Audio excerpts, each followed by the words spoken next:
I can tell that you have absolutely no idea what you're doing when you're singing, but that's okay because I'm going to show you how to fix it.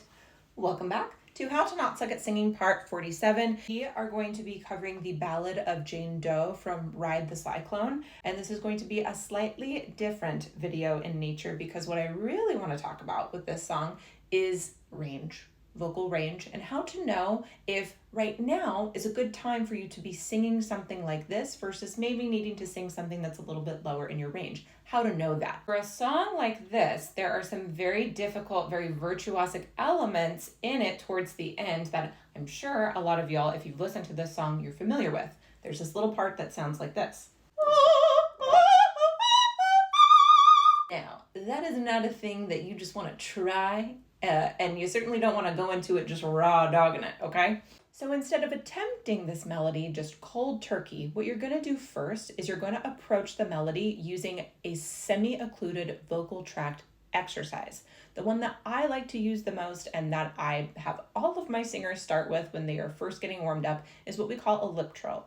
Now, if you're sitting here watching this right now and you're asking yourself, Ashton, what in the holy heck is a lip trill? Don't worry, I have created a video about it. You can either scroll through my profile or you can just search Sing with Ashton lip trill. I've got you covered. Now, for those of you who are familiar, let's go ahead and lip trill this puppy first, shall we?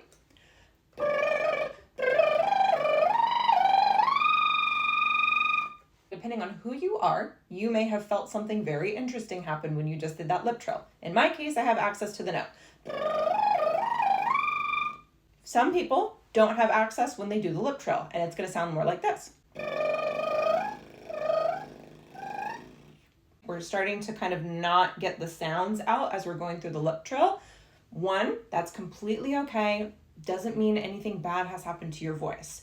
Two, what it also means is that it's probably out of your range right now. Doesn't mean that's going to be forever, but for now, it's probably not something that you're going to want to open your mouth and actually try to sing with gusto. What I would recommend instead is singing along with and practicing a song that's still maybe in soprano territory or like very, very high territory, but is not quite as high. An example of that could be Think of Me from Phantom of the Opera. And here's the good news about vocal range. It is something that can grow and evolve over time. So if you feel like you're not actually getting those notes out when you're singing on a lip trill, it doesn't mean you need to actually stop stretching your voice higher and higher on a lip trill. In fact, it actually helps strengthen and stretch the vocal ligament. So eventually you do get some access to higher notes. It just doesn't mean that you should be trying to aggressively practice and try to perform a song that is up in the stratosphere quite yet.